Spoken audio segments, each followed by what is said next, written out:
आपको Khudabad the Father in the name of Jesus. Say that. In the name of Jesus. आपको यीशु के नाम में I receive your son Jesus. मैं आपके बेटे को कबूल करता हूँ into my heart. अपने दिल से into my life. Say that. अपनी जिंदगी में I receive Jesus. I love you, Jesus. There we go. Salam. Salam.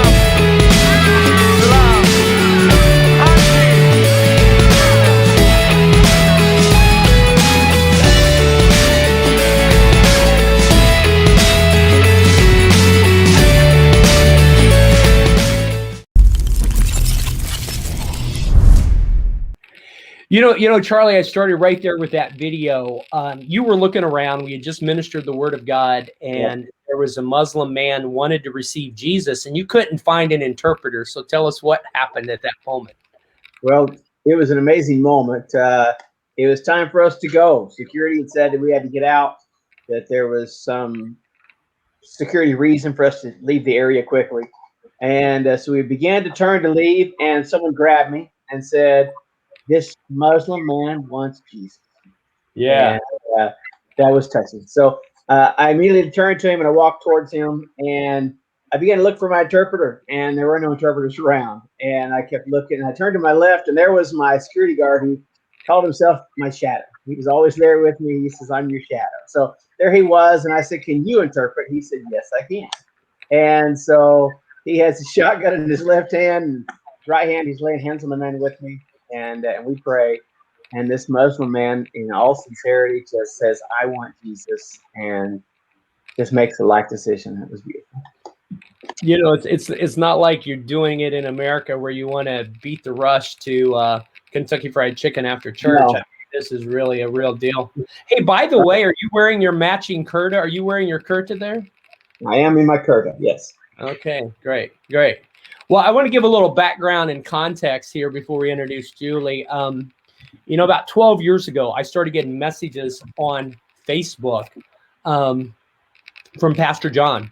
You know, we all get messages from believers in Nigeria, believers in Pakistan, believers all over the world, right? And we always want to believe, but we also want to verify. And so, you know, after about 9 years of communication, I agreed to get on a Skype and speak at their church. And then 3 years ago or 2 years ago, I flew out and checked it out. I wanted to see what was going on with the Safe House, with the Brick to Kiln community, where we're, you know, rescuing kids and supporting education there on a daily basis.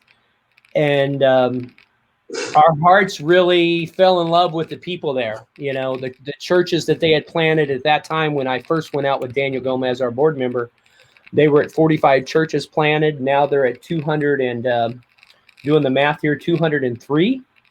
And so it's really, really a growing work. Now, when I first went 2 years ago, Julie, you and Halie were ministering in Nepal and bringing that up to speed. I had a real passion to bring you to Pakistan because I knew your passion was to reach women in the 1040 window. And with that, tell us about your call to missions and how are you feeling now?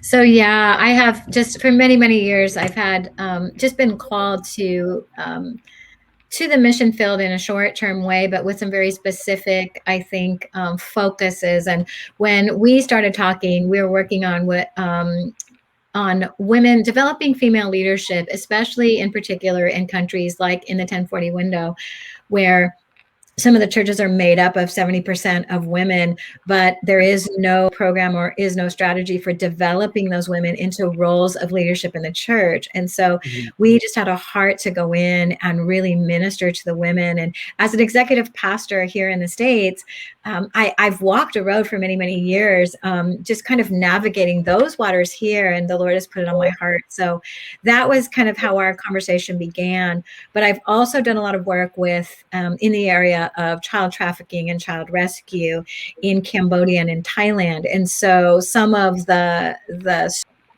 telling me about the brick kiln communities and the children that are enslaved in these kiln communities really touched my heart. So honestly, I went on this trip for 2 reasons. One was because I really wanted to be able to speak to the women, to speak to them about their leadership, and also to help church leaders understand how they can develop these leaders.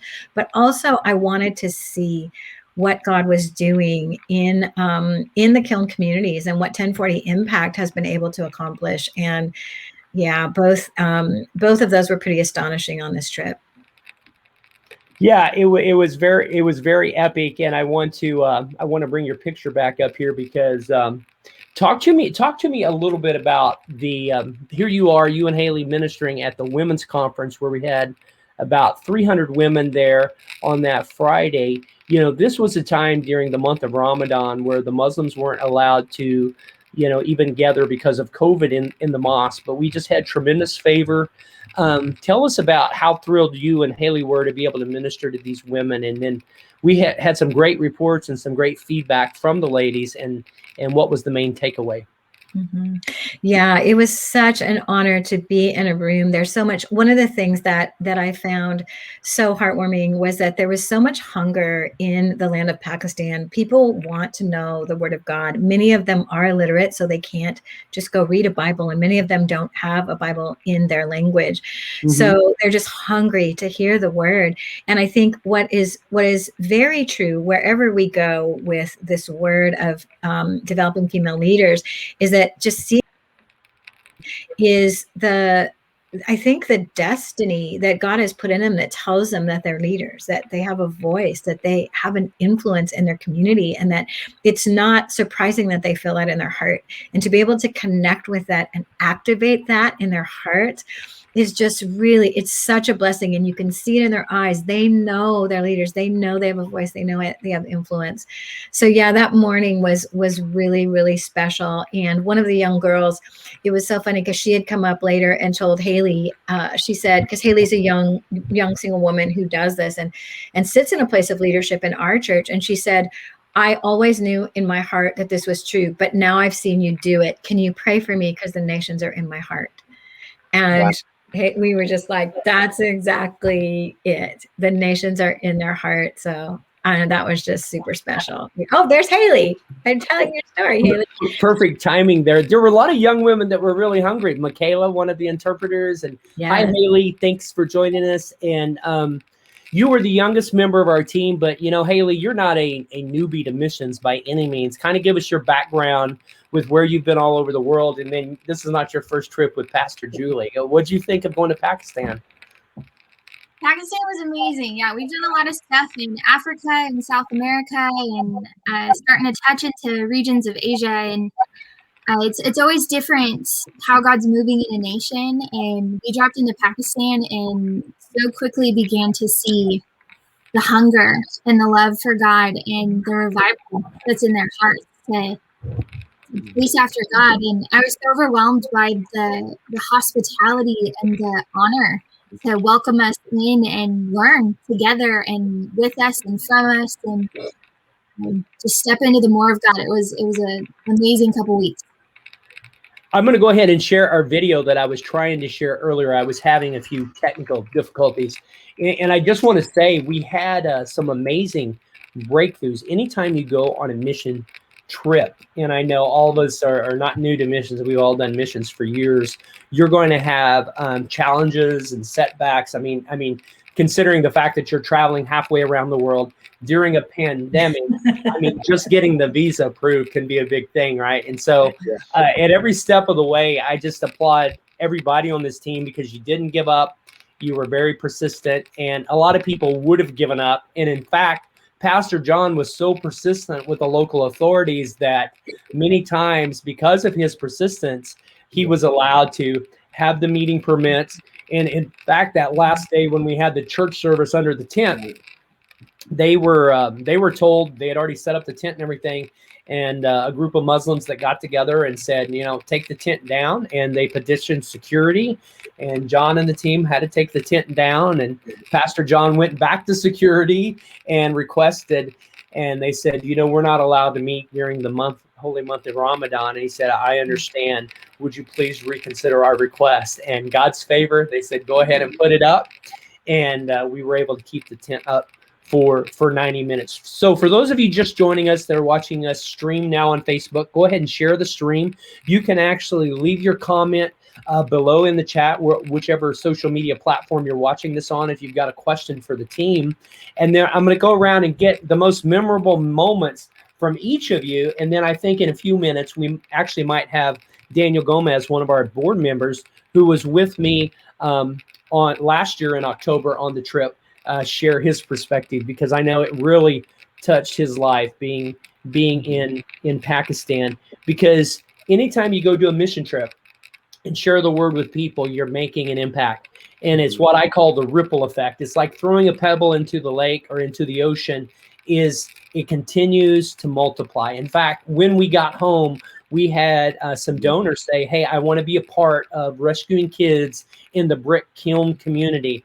And these folks are from California, and they saw what was happening on social media, and they said, we want to be a part to rescue more kids. But go ahead and share this video. We're going to share the video of Pastor Charles leading a 60-year-old Muslim man to Jesus. And this is just a huge thing in a Muslim nation, and to do it publicly. So I'm going to share that video with you, and then we're going to come back and go around, and everybody's going to share their favorite story. I've got so many favorite stories that I've got to kind of narrow it down, and we might in a week or so do a longer hangout on the fan page. But for right now, we wanted to get something out to everybody, because everybody's asking, how did it go? What's the report? In fact, Pastor John had messaged me on WhatsApp. He's putting together the testimonials.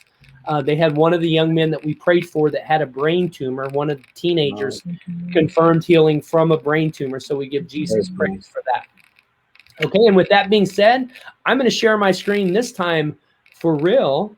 It says stop screen share. So it looks like I am sharing the screen. But let me pull it up on Facebook. Why don't we go to somebody that has a quick story you want to share now, and I'll just be sure everything's working right before I show that video.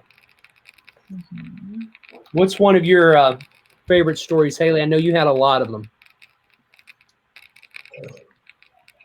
Yes, and as you get back, you unpack and revisit, and it seems like moments that were so small in the trip become these big monuments as you go home.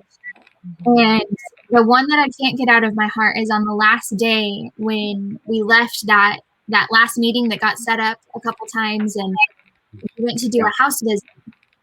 And we walk in, and immediately I recognized one of the young girls, and she was a girl that stopped our van a few days before and brought these beautiful gifts for us. Yeah. And took the van down, and just things that she made herself and wanted to bless us with. And then they invited us into their home and hosted us, and we had orange juice and got to sit around and pray for them. And the father of the house asked for prayer. He has some physical ailments going on, and as do several other family members. And I reached out and put my hand on his shoulder and was so overwhelmed by God's love for this man and the burden he was carrying for his family, for healing, and got to have just this beautiful moment in prayer. He began weeping with the presence of God and just releasing what he had been holding on to, and got to pray for him and his wife and his other daughter, who is also struggling with what we think is a severe case of arthritis, and just had this beautiful moment. And then the Lord began to speak to us and say, have him begin to pray for his family. Yeah. So brought an interpreter over and started facilitating this moment, and he holds his daughter's hands and begins to pray, and again just starts weeping as he's blessing her with Jesus and leading him through this prayer of just release God's love over her and pray for her healing. And like, you have the authority in your family. And it seemed like he had never heard that before, that he had never been told, you have authority in the name of Jesus to declare healing on your family. And the look on his face is something I won't ever forget, of just, hey, like, I can do this, and I can pray for my family, and I can believe and contend for healing for us as a house. Julie began to receive words about the house itself as a place, a well of healing for the community, that people will, as this family steps into their fullness of healing, the community will come into their home and receive feeling God's presence. So we're believing for amazing testimonies to come out of this house in the coming years. So that is a moment I can't. That day and that story, because that was the last Sunday, because we were actually had left our Sunday service and we're taking you and Julie to the airport. And we didn't even realize that Pastor Name and Pastor John had started a church in that house until after we got there. Sometimes the communication is not always real open and direct. It takes a minute to figure out what everybody's talking about. But that was a really special moment, Halie, when you activated that husband, that head of that household and that home to pray for his family, because I felt like crap at that moment because I had just coughed my lungs up. My throat was in excruciating pain, but I was so proud of you over there ministering to him. And, you know, Pastor Name is going there every day. They're starting a church there. And just from one, what were there, like 12 people or 15 people in that one house, right? Yeah, and many of them were sick, either with diabetes or with what we feel look like rheumatoid arthritis. And, you know, and with that, do you remember the one woman, the daughter couldn't even stand up straight. She was completely bent over and in massive pain, but she made her way the day before to the baptismal service. And she literally crawled. We could not walk. She crawled into the baptismal with you, Michael. And Halie went over to the side to help. And one of the moments that I will never forget is this woman literally in the most massive pain, crawling just hand over knee into the baptismal, and then telling you to ensure that she went all the way down under the water. Because you said, we'll just bend your knees. And she said, no, you put me all the way down under the water. And that was she was serious, right? Moment that I don't think will ever leave my heart. It was absolutely incredible. The courage and the absolute hunger and dedication to God was incredible. You want to jump in on that, Charlie, because you actually baptized, I think, the first 36 or 37 or 40 people. I think there were a total of 50 people that we baptized that day. They were part of the church. It was just a picture of the team ministry we have, you know. We all work together. Everybody just flowed together without ego or agenda. And so there I was, you know, in that baptism. We didn't know ahead of time if it was going to be clean or dirty. We didn't know what it was going to be. I get in there and just start baptizing. And 30-some people later, I hear my knee just pop real loud. And I felt it move to the left. I was like, oh. And so I looked right at you, Michael, and I said, you're on. And you came in. And so we just worked together that way, and it was beautiful. And I think that was kind of symbolic of the whole trip. I believe everybody had their gift and their place, and we just flowed together for the glory of God and to show love and honor to each other. And so, yes, different ages, different experience levels, and different experiences, but everybody honored each other, respected each other, and worked well, and God was glorified. So here's what I want to do, and I want to comment on that team thing, because, you know, I've worked with a lot of teams over the years, as you have, as all of you have, and you have different group dynamics, right? And we didn't have because of COVID and because of our geography, the ladies are in California, and Charlie and I are in Texas and Oklahoma, so we didn't have the convenience of being together to really brainstorm or debrief. In fact, Charlie flew in on Turkish Airlines, met us in Lahore 2 hours after we landed. And so sometimes you have to hit the ground running and just be ready to go. And I tell you, you guys were just amazing.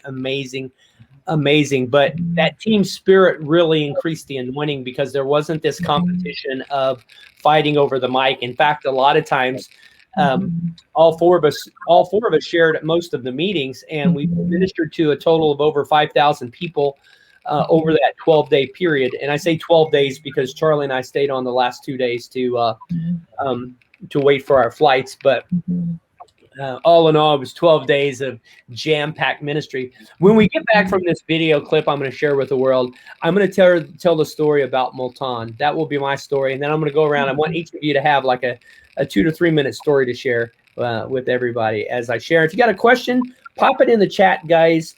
a question about how you can get involved, a question about why we chose Pakistan, any question you want. And then I want the ladies to address women in ministry a little bit in Pakistan, because, you know, I've been watching Marilyn Hickey go to Pakistan for years and really make an impact in that nation. And we're seeing female evangelists rise up in Pakistan. And I believe we'll see pastors. I believe we're going to see young women pioneer churches over there. And Charlie found the security officer to, and what a great security team, right? So we have some CEOs and business owners. They want to come on this mission trip simply because we have armed security. But I want to talk a little bit about going into Multan. We have been wanting to go into Multan for a long time, and the reason it's difficult, we learn later, they don't allow international guests into Multan. First of all, it's hard to get into Pakistan. Multan is the oldest city in the world. And I don't know about you all, but what did you think of the dust storm and just breathing that? I had never been in anything like that. We went to see our dear friend there that has pioneered 201 churches, and we were in his home. And the very fact that we were in his home meant that after we left his home, the authorities would come and question who visited you, why were they here, what was that meeting about. But he and his family, they just love people so much. They work their day jobs. He owns a business, but they visit the brick kiln communities. They visit their primary brick kiln community, which is a local church of about 55, 60 people. And that's their family that they minister to 2 to 3 times, 4 times a week. And nearby, there's another brick kiln area that they visit on a weekly basis, which is another church that they do outreach. But they do these house churches, because even though Christianity is persecuted in Pakistan, you can legally have house churches. And just like we did, is we legally had open air meetings under tents and outdoor meetings. Now, we did have security everywhere. We did have sharpshooters on the roof and that kind of thing. And I think, Julie, you and Halie probably felt pretty safe looking up, and you got pictures that you sent your husband of your security staff on the roof. So, my best friends. Your best friend. So what's one of your best stories, Julie? What really touched your heart the most after having a week and a half here to think about it? Oh my gosh, so many things. First of all, we saw a lot of things that were hard to see, but we just found such incredible faith. And my heart was very touched for the men. I know we went there to break ground for the women's conference, but the men and just to see them with their arms lifted and the just tears streaming from their eyes. Sometimes you would go to pray for them. And I know one man in particular, a pastor, I just put my hands on him and we just wept together. My heart was so broken for them, and just also to encourage them and let them know that, that God is so pleased with them, and that they have his favor and his eye. And just when you say that, just to see tears come to their eyes, it was incredible. But this is kind of funny. I think that touched my heart. But I think one of the favorite things for me was the night we went and we sat with probably the most prominent businessman in the city, who literally built the mosque. And Halie and I got to sit in the back room with his wife and his daughters who spoke English. And they shared their Quran with us, and they shared their life with us. And it was such an incredible moment. And then to sit at the table and talk business and know that this man has to give us passage or we don't come. And to hear he and the government representative of the churches tell us that the door is wide open for us, that we have the key to the city, and that we are welcome back.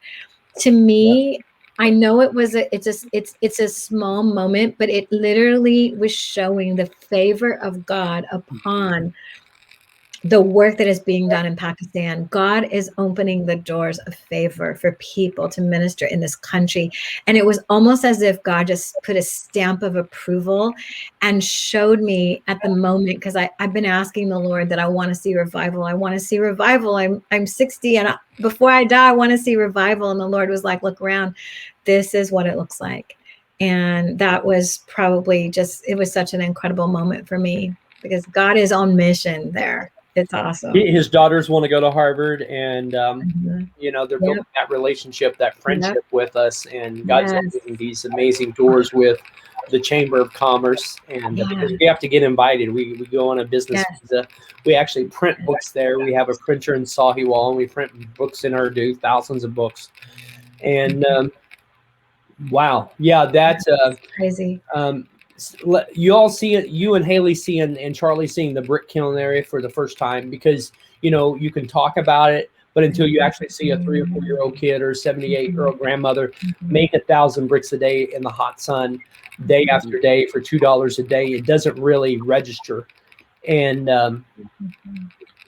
Charlie, you've done some research on the brick kiln community, and one challenge we have as a ministry is in communicating the story, because there's so much that we're doing on the ground, rescuing kids, educating kids, clothing kids, sending kids to school, sending girls to cosmetology school that we've rescued from trafficking, starting churches. So it's almost overwhelming, but we're going to figure out the best way to detail the message that appeals. And Julie, I think you hit the nail on the head when you said, in fact, your friends that are now supporting the ministry, because of the brick kiln, they want to rescue more kids. And for as little as $100 to $200, we can rescue a kid that is 7 or 8 years old, so they don't have to waste away their physical body 12 hours a day in the hot sun, and they can get educated. And being a part of that graduation ceremony at the Bricks to School, I'm going to put up some of these pictures. Halie, maybe you can elaborate a little bit on this. How did you feel? I'm going to put up some of these pictures and rotate them through as you tell me how you felt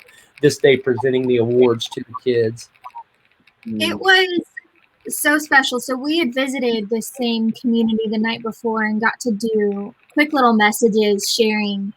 Mine was "The joy of the Lord is your strength," and we smiled for a whole minute and just had this beautiful laughter with each other. And then we show up the next day and get to see these kids like so excited to learn and so ready and interested and invested in their education. And it's a little bit surreal, because you have moments of time where you're like literally on the other side of these walls.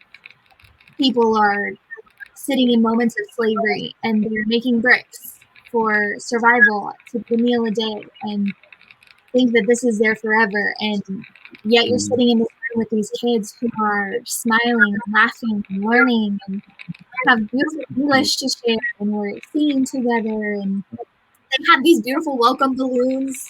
They're normal kids, right? I mean, they're normal kids. Oh, it's just, they're playful and joyful, and we got to see their graduation ceremony, everyone getting their first, second, and third places in their class, and it's a surreal moment to think that these were kids who were sitting in situations of slavery 6 months, a year ago, 2 years ago, and a couple $100 is saving their life. And I've experienced extreme poverty, but it's a whole nother level when you're looking at poverty through the lens of slavery. And they're not just poor, they're enslaved. And it's a beautiful, beautiful program you've got going with this Brick to School. And what hit me in the gut? It didn't really hit me until this trip, and this was my 3rd trip to go. I love you, Jesus.